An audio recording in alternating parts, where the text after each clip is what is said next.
आइए दोस्तों, आज के अध्ययन की भी हम प्रार्थना के साथ शुरुआत करते हैं। पिता परमेश्वर, आप हमारी अगुवाई कीजिए वचन को समझने में और ठीक तरीके से पढ़ने में। ये प्रार्थना मैं प्रभु यीशु के नाम से मांगता हूँ।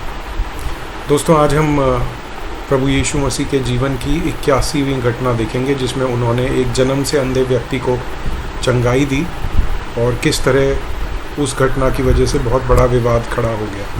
इस घटना को हम पढ़ते हैं यूहन्ना रचित सुसमाचार उसके 9वें अध्याय में, और खाली यूहन्ना रचित सुसमाचार में ये दी गई है। यहाँ पे लिखा है इस तरह से कि फिर जाते हुए उसने एक मनुष्य को देखा जो जन्म से अंधा था, और उसके चेलों ने उससे पूछा कि हे रे भाई, किसने पाप किया था कि यह अंधा जन्मा, इस मनुष्य ने या उसके माता पिता ने। अब देखिए, क्योंकि चेलों ने ये कहा कि किसने पाप किया था, इस मनुष्य ने, तो कुछ लोग इसका मतलब ये निकालते हैं कि बाइबल में भी अगले जन्म और पिछले जन्म का जिक्र है। उनका कहने का तात्पर्य ये है कि इस व्यक्ति ने पिछले जन्म में बुरे काम किए थे, जिसके कारण ये इस जन्म में अंधा पैदा हुआ। लेकिन मैं आपसे बोलता हूँ कि इसका संदर्भ देखिए, और इतना गंभीर विषय बाइबल में कहीं और मेंशन नहीं है। साथ ही में पॉल बोलता है कि to be absent from the body is to be present with the Lord. मतलब इस शरीर से अलग होना परमेश्वर के सामने खड़े होने के बराबर है। और एक और वचन बताता है कि it is appointed for man once to die but after that the judgment. मतलब मनुष्य को एक जीवन दिया गया है जीने के लिए, और उसके बाद मनुष्य का न्याय है। तो जब हम पूरी बाइबल को देखते हैं और इस वचन को भी देखते हैं कि इसका संदर्भ पिछले जन्म के बारे में या अगले जन्म के बारे में, या चेलों ने ये सवाल नहीं पूछा कि क्या पिछला जन्म है और या नहीं। यहाँ पे सिर्फ चेले ये कह रहे हैं कि किसने पाप किया। तो वो यह जानना चाहते हैं इस वचन का संदर्भ क्या है, इसका विषय क्या है, वो मैं आपको बता रहा हूँ। चेले ये जानना चाहते हैं कि ये व्यक्ति जन्म से अंधा क्यों है। यह सवाल उन्होंने प्रभु के सामने रखा। ठीक है, इसका पुनर्जन्म से, पिछले जन्म से, अगले जन्म से कोई लेना देना नहीं है, और बाइबल जो है वो अगले जन्म और पिछले जन्म को नहीं मानती। यीशु ने उत्तर दिया, ना तो इसने पाप किया और ना इसके माता पिता ने, परंतु यह इसलिए हुआ कि परमेश्वर का काम उसमें प्रकट हो। जिसने मुझे भेजा है, हमें उसके काम दिन ही दिन में करना अवश्य है। वह रात आने वाली है जिसमें कोई काम नहीं कर सकता। जब तक मैं जगत में हूँ तब तक जगत की ज्योति मैं हूँ। अब ये देखिए कि प्रभु यीशु मसीह ने इसको किस तरह से चंगा किया। यह कहकर उसने भूमि पर थूका और उस थूक से मिट्टी को साना, और वह मिट्टी उस अंधे की आंखों पर लगाकर उससे कहा कि जा शिलो के कुंड में धो ले। शिलो का अर्थ भेजा हुआ। अतः उसने जाकर धोया और देखता हुआ लौट आया। तब पड़ोसी और जिन्होंने उसे पहले भीख मांगते देखा था, वे कहने लगे कि क्या ये वही नहीं जो बैठा भीख मांगा करता था।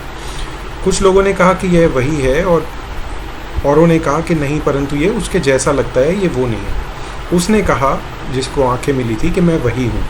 तब वे उससे पूछने लगे कि तेरी आंखें कैसे खुल गई। तो उसने उत्तर दिया कि यीशु नाम के एक व्यक्ति ने मिट्टी सानी और मेरी आंखों पर लगाकर मुझसे कहा, शाइलो में जाकर धो ले। तो मैं गया और देखने लगा। उन्होंने उससे पूछा, वह कहाँ है? उसने कहा, मैं नहीं जानता। लोग उसे, जो पहले अंधा था, फरीसियों के पास ले गए। जिस दिन यीशु ने मिट्टी सान कर उसकी आंखें खोली थी, वह सबत का दिन था। अब देखिए, यह काम जो यीशु ने किया, कि ऐसा क्यों किया। सीधा बोल देते कि तू देखने लग, तो वो देखने लगता। यह मिट्टी में थूक कर और उसकी आंखों पे लगाने की क्या ज़रूरत थी। इसके पीछे वजह ये थी कि क्योंकि वो सबत का दिन था, और सबत के दिन मिट्टी में कोई भी काम करना, जैसे हल जोतना या कुछ भी, यह सब मना था।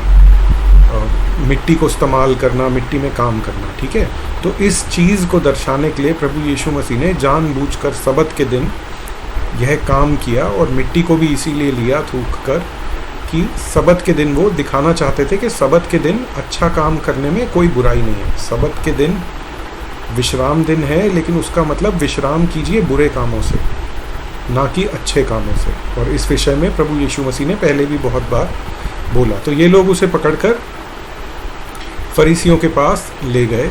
फिर फरीसियों ने भी उससे पूछा, तेरी आंखें किस रीति से खुल गई। उसने उनसे कहा, उसने मेरी आंखों पर मिट्टी लगाई, फिर मैंने धो ली और अब देखता हूँ। तो ये बार बार इससे पूछते हैं कि क्या हुआ, कैसे आंखें खुल गई। इसको हम कई बार देखेंगे इस अध्याय में। इस पर कई फरीसी कहने लगे, यह मनुष्य की ओर से नहीं, प्रभु यीशु मसीह के बारे में, क्योंकि वह सबत का दिन नहीं मानता।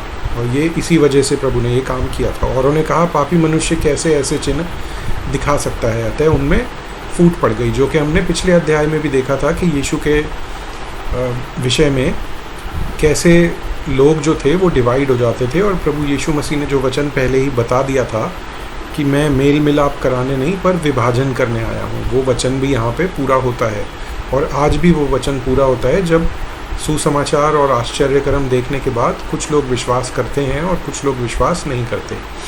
उन्होंने उस अंधे से फिर कहा, अब देखिए तीसरी बार, उसने जो तेरी आंखें खोली तो उसके विषय में क्या कहता है। उसने कहा, यह भविष्यवक्ता है। परंतु यहूदियों को विश्वास न हुआ कि वह अंधा था और अब देखता था। और जब तक उन्होंने उसके माता पिता को, जिसकी आंखें खुल गई थी, बुलाकर उनसे पूछा, क्या तुम्हारा ये पुत्र है जिससे तुम कहते हो कि अंधा जन्मा था, फिर अब कैसे देखता है। उसके माता पिता ने उत्तर दिया, हम तो जानते हैं कि हमारा पुत्र है और अंधा जन्मा था, परंतु वो बोलते हैं कि ये हम नहीं जानते कि ये कैसे चंगा हुआ, क्योंकि आगे हम पढ़ते हैं तो यहाँ पे लिखा है कि वो यहूदियों से डरते थे, क्योंकि यहूदी जो थे वो एक मत हो चुके थे कि यदि कोई भी यीशु को मसीहा के रूप में मानता है तो उसे आराधनालय से निकाल दिया जाएगा।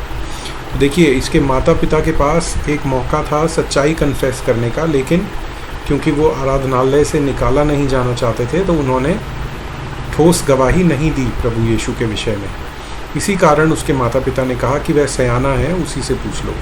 तब उन्होंने उस मनुष्य को जो अंधा था दूसरी बार बुलाकर उससे कहा, परमेश्वर की स्तुति कर, हम तो जानते हैं कि वह मनुष्य पापी है। यीशु के विषय में कह रहे हैं। तो उसने उत्तर दिया कि मैं नहीं जानता कि वह पापी है या नहीं, मैं एक बात जानता हूँ कि मैं अंधा था और अब देखता हूँ। देखिए, जैसे अमेजिंग ग्रेस जो हम गाना गाते हैं उसमें भी है ना, I was blind but now I see. तो इसी तरह का कन्फेशन जो आजकल भी हर विश्वासी कर सकता है, वही कन्फेशन इस अंधे व्यक्ति का था। चाहे ये शारीरिक तौर पे अंधे होने की बात कर रहा है, लेकिन हम लोग जो बचाए गए हैं हम आत्मिक तौर पे अंधे थे। और इसी विषय में यीशु आगे भी बात करेंगे, जब फरीसियों को बोलेंगे कि तुम देखते हुए भी नहीं देखते, और मैं इसलिए आया हूँ कि अंधे देखें और जो देखते हैं वो अंधे हो जाएं। फरीसी समझ भी जाते हैं, इसको हम थोड़ा सा अभी आगे देखेंगे। तो उसने कहा कि मैं एक बात जानता हूँ, ये एक चीज़ मुझे पता है कि मैं पहले अंधा था, अब मैं देखता हूँ। उन्होंने उससे फिर कहा, उसने तेरे साथ क्या किया और किस तरह तेरी आंखें खोली। उसने उनसे कहा, मैं तो तुमसे कह चुका हूँ और तुमने न सुना, अब दूसरी बार क्यों सुनना चाहते हो? क्या तुम भी उसके चेले होना चाहते हो? तब वे उसे बुरा भला कहकर बोले, तू ही उसका चेला है, हम तो मूसा के चेले हैं। हम जानते हैं कि परमेश्वर ने मूसा से बातें करी, परंतु इस मनुष्य को नहीं जानते कि कहाँ का है। उसने उनको उत्तर दिया, यह तो अचंभे की बात है कि तुम नहीं जानते कि वह कहाँ का है, तो भी उसने मेरी आंखें खोल दी। हम जानते हैं, अब ये जो अंधा व्यक्ति चंगाई जिसको मिली थी वो बोल रहा है, हम जानते हैं कि परमेश्वर पापियों की नहीं सुनता, परंतु यदि कोई परमेश्वर का भक्त हो और उसकी इच्छा पर चलता है तो वह उसकी सुनता है। जगत के आरंभ से ही यह कभी सुनने में नहीं आया कि किसी ने भी जन्म से अंधे को आंखें दी हों या उसकी आंखें खोली हों। यदि वह व्यक्ति परमेश्वर की ओर से न होता तो कुछ भी नहीं कर सकता। उन्होंने उसको उत्तर दिया, तू तो बिल्कुल पापों में जन्मा है, तू हमें क्या सिखाता है?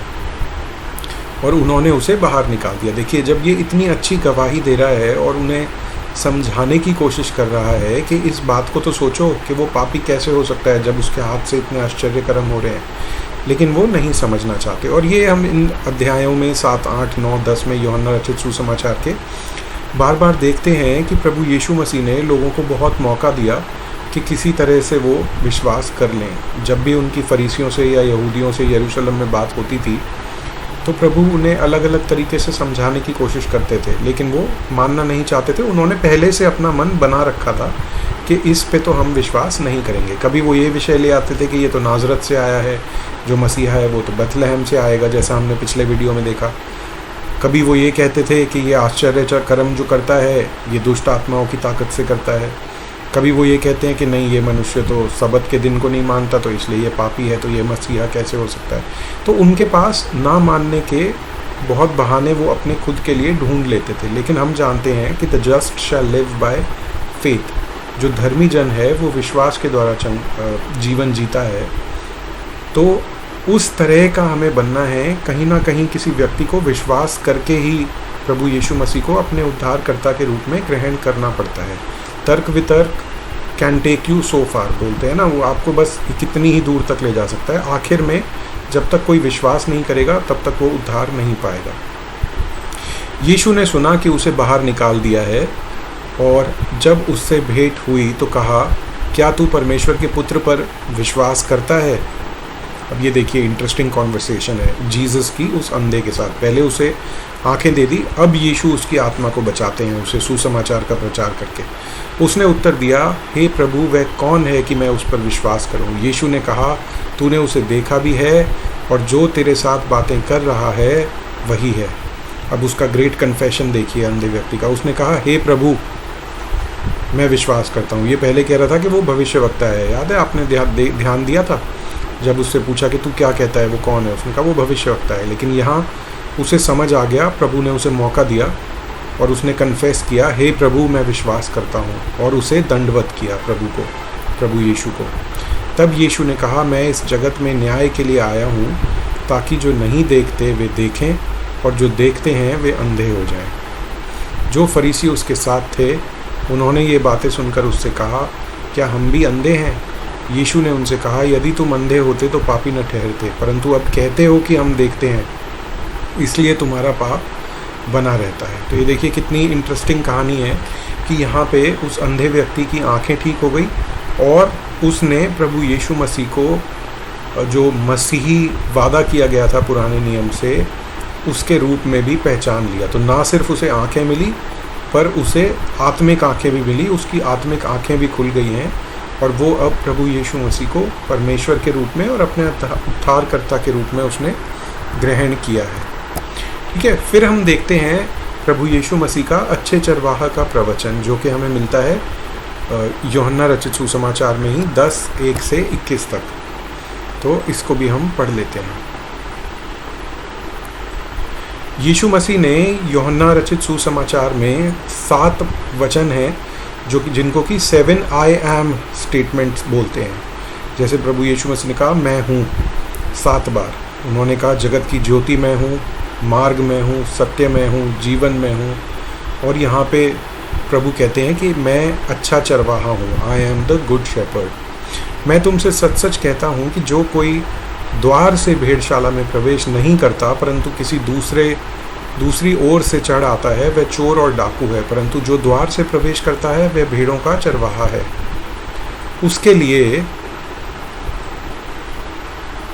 एक सेकंड, गलत क्लिक हो गया। उसके लिए द्वारपाल द्वार खोल देता है, और भेड़ें उसका शब्द सुनती हैं, और वह अपनी भेड़ों को नाम लेकर बुलाता है और बाहर ले जाता है। और जब वह अपनी सब भेड़ों को बाहर निकाल चुकता है तो उनके आगे आगे चलता है, और भेड़ें उसके पीछे पीछे हो लेती हैं, क्योंकि वे उसके शब्द को पहचानती हैं। परंतु वे पराये के पीछे नहीं जाएंगी, परंतु उससे भागेंगी, क्योंकि वे पराये का शब्द नहीं पहचानती। यीशु ने उनसे यह दृष्टांत कहा, परंतु वे न समझे कि ये क्या बातें हैं जो वो हमसे करता है। तब यीशु ने उनसे फिर कहा, मैं तुम्हें सच सच कहता हूँ कि भेड़ों का द्वार मैं हूँ। जितने मुझसे पहले आए वे सब चोर और डाकू हैं, परंतु भेड़ों ने उनकी न सुनी। अब यहाँ पे यीशु मसीह जो पहले आए थे भविष्यवक्ता, उनकी बात नहीं कर रहे। बहुत सारे लोग प्रभु यीशु मसीह से पहले भी यह कहकर आए थे कि जो पुराने नियम का मसीहा है वो हम हैं। तो वो अपने आप को मसीहा बताते थे। और आज भी जब हम यीशु मसीह के दूसरे आगमन का इंतज़ार करते हैं तो बहुत सारे लोग ऐसे हैं जो बोलते हैं कि मैं ही यीशु हूँ और मेरा आना ही यीशु मसीह का दूसरा आगमन है। आप अगर गूगल करके देखें या यूट्यूब पे देखें तो आपको ऐसे बहुत सारे लोग मिल जाएंगे ऐसा बोलने वाले। तो प्रभु कहते हैं कि ये सब चोर और डाकू हैं, ये सच्चे नहीं थे। द्वार मैं हूँ, और यदि कोई मेरे द्वारा भीतर प्रवेश करे तो उद्धार पाएगा, और भीतर बाहर आया जाया करेगा और चारा पाएगा। देखिए यीशु मसीह जो द्वार है ना, वो इसलिए भी हैं कि जब मनुष्य ने पाप किया है तो वो द्वार हमेशा के लिए बंद हो गया है। अब मनुष्य जाति के पास सिर्फ और सिर्फ प्रभु यीशु मसीह एक ऐसा नाम है जिनके द्वारा हम परमेश्वर के सामने आ सकते हैं। ठीक है, तो वो दरवाज़ा है जिससे हम परमेश्वर के सामने या स्वर्ग में भी हम जा सकते हैं। चोर किसी और काम के लिए नहीं परंतु केवल चोरी करने और हत्या करने और नष्ट करने को आता है। मैं इसलिए आया कि वे जीवन पाएं और बहुतायत से पाएं। अच्छा चरवाहा मैं हूँ। अच्छा चरवाहा भेड़ों के लिए अपना प्राण देता है। देखिए, बहुतायत के जीवन से आप क्या समझते हैं? यहाँ पे वही भजन संहिता 23 याद आता है कि जो कुछ हमारी ज़रूरतें हैं, खाली शारीरिक ज़रूरतें नहीं परंतु आत्मिक ज़रूरतें भी, वो भी प्रभु यीशु मसीह उन चीज़ों का ध्यान रखते हैं। क्योंकि जिस तरह चरवाहे का काम होता है अपनी भेड़ों का ध्यान रखना, उसी तरह से यीशु मसीह भी हमारा ध्यान रखते हैं। और वो बोलते भी हैं कि कल की चिंता ना करो। तो सब चीज़ों में हमें प्रभु पे विश्वास रखना है। जैसा फिलिपियों में है कि बी केयरफुल फॉर नथिंग, किसी भी चीज़ के लिए चिंता ना करो परंतु हर बात परमेश्वर के सामने रखो। ठीक है, प्रभु यीशु मसीह भी यहाँ पे वही बात एक तरह से अलग तरीके से कह रहे हैं। मैं अच्छा चरवाहा हूँ और अच्छा चरवाहा भेड़ों के लिए अपना प्राण देता है। मजदूर जो ना चरवाहा है और ना भेड़ों का मालिक है, भेड़िए को आते हुए देख भेड़ों को छोड़कर भाग जाता है और भेड़िए उन्हें पकड़ता है और तितर बितर होता है। देखिए, यहाँ पे एक बात ये भी ध्यान रखने वाली है कि आज के टाइम में जो हम पासवान और पास्टर जी बोलते हैं, उस शब्द का अर्थ चरवाहा ही है। हमारे चरवाहा प्रभु यीशु मसीह हैं, लेकिन कलीसिया में जो पास्टर हैं उनका भी रोल एक चरवाहे का रोल है और उनका ये दायित्व बनता है कि वो हमें फॉल्स टीचिंग से या भेड़ियों से बचाएं। तो इसीलिए कई बार अगर पास्टर जी आपको कोई बात समझाते हैं कलीसिया में, तो उसका मतलब ये नहीं निकलता कि वो ये नहीं चाहते कि मेरे चर्च का कोई व्यक्ति छोड़ के जाए, पर वो सच में वचन के अनुसार एक चरवाहे का दायित्व पूरा कर रहे हैं, इसलिए वो आपको समझाने की कोशिश करते हैं। तो जो भी पास्टर जी कहते हैं उसको एक ओपन माइंड से कलीसिया के लोगों को सुनने और समझने की ज़रूरत है। ठीक है, जो सच्चा चरवाहा है वो भेड़ियों के हवाले कर कभी भी नहीं भागेगा, उनके लिए लड़ेगा। चाहे यहाँ पे बात प्रभु यीशु मसीह की हो रही है, लेकिन ये बात पास्टर्स पे भी अप्लाई करती है। वह इसलिए भाग जाता है कि वह मजदूर है और उनको भेड़ों की चिंता नहीं। अच्छा चरवाहा मैं हूँ, दोबारा यीशु मसीह बोलते हैं, और मैं अपनी भेड़ों को जानता हूँ और मेरी भेड़ें मुझे जानती हैं। जिस तरह पिता मुझे जानता है और मैं पिता को जानता हूँ और मैं भेड़ों के लिए अपना प्राण देता हूँ, और मेरी और भी भेड़ें हैं जो इस भेड़शाला की नहीं है। यहाँ पे मुझे लगता है प्रभु गैर यहूदियों की बात कर रहे हैं। मुझे उनको भी लाना अवश्य है। वे मेरा शब्द सुनेंगी और तब एक ही झुंड और एक ही चरवाहा होगा। पिता इसलिए मुझसे प्रेम रखता है कि मैं अपना प्राण देता हूँ कि उसे फिर ले लूँ। कोई उसे मुझसे छीनता नहीं, वरन मैं उसे अपने आप ही देता हूँ। मुझे उसको देने का अधिकार है और उसे फिर लेने का भी अधिकार है। यह आज्ञा मेरे पिता से मुझे मिली है। बहुत सारे लोग मैं देखता हूँ सोशल मीडिया पे कमेंट्स करते हैं कि तुम्हारा मसीह 3 किलो में निपट गया, इस तरह की वो भाषा का प्रयोग करते हैं और उनकी इंटेंशन इंसल्ट करने की होती है। लेकिन देखिए, यीशु मसीह यहाँ पे कह रहे हैं कि कोई मेरा प्राण मुझसे नहीं लेता, मैं अपनी मर्ज़ी से देता हूँ और अपनी मर्ज़ी से वापस ले लेता हूँ।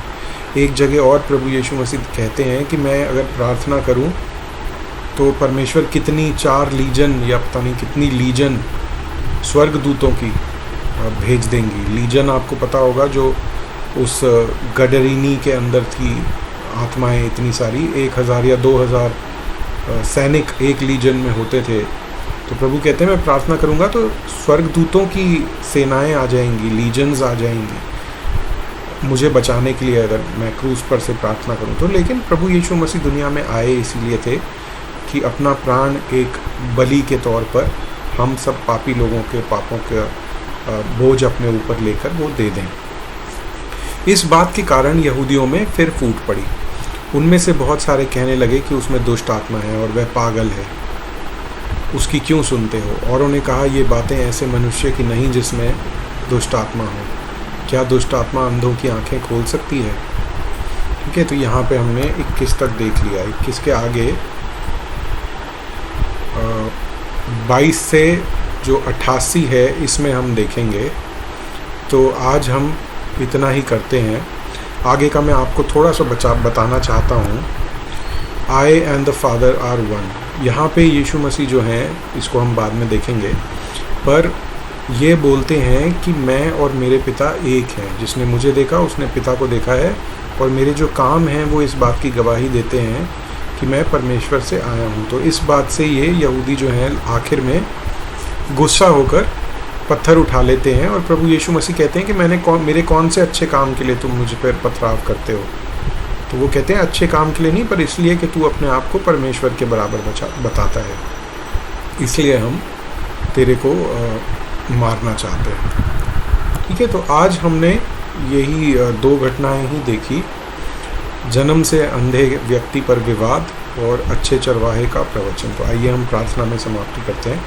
पिता परमेश्वर, हम देखते हैं कि आप कितने दयालु थे। जो व्यक्ति अपनी माँ के पेट से अंधा जन्मा था, उसके ऊपर आपने दया करके उसे आँखें दी, और प्रभु आपने ना उसकी शारीरिक आँखों को ठीक किया, परंतु परमेश्वर आपने उसकी आत्मा को भी बचाया, उसको सुसमाचार बताया। आपने उसे बताया कि मैं वही हूँ जो परमेश्वर का पुत्र है, और प्रभु उसने आपको प्रभु के रूप में पहचाना और दंडवत किया। पिता परमेश्वर, हम देखते हैं कि लोग किस तरह से सब कुछ जानते हुए भी नहीं मानना चाहते। पिता परमेश्वर, हम प्रार्थना करते हैं कि पवित्र आत्मा उनके दिलों में काम करें। आज जिन लोगों तक सुसमाचार पहुंचता है, लेकिन वो अपने मनों को कठोर करे रखते हैं, उन फरीसियों और यहूदियों की तरह जिनके बारे में हमने वचन में पढ़ा। और पिता परमेश्वर, हम प्रार्थना करते हैं कि हम जैसे उस जन्म से अंधे व्यक्ति के माँ बाप थे जो कि डर गए थे इस बात से कि उन्हें आराधनालय से बाहर ना निकाल दिया जाए, परमेश्वर उसी तरह से हम भी डर के कोई भी डिसीजन ना लें, पर सच्चाई पे दृढ़ होकर खड़े रहने वाले हो सकें। प्रभु, मैं प्रार्थना करता हूँ कि पवित्र आत्मा आपके द्वारा वो बोल्डनेस हमारे अंदर आए, वो निडर भावना हमारे अंदर आए कि हम हमेशा सच्चाई के लिए खड़े होने वाले हों।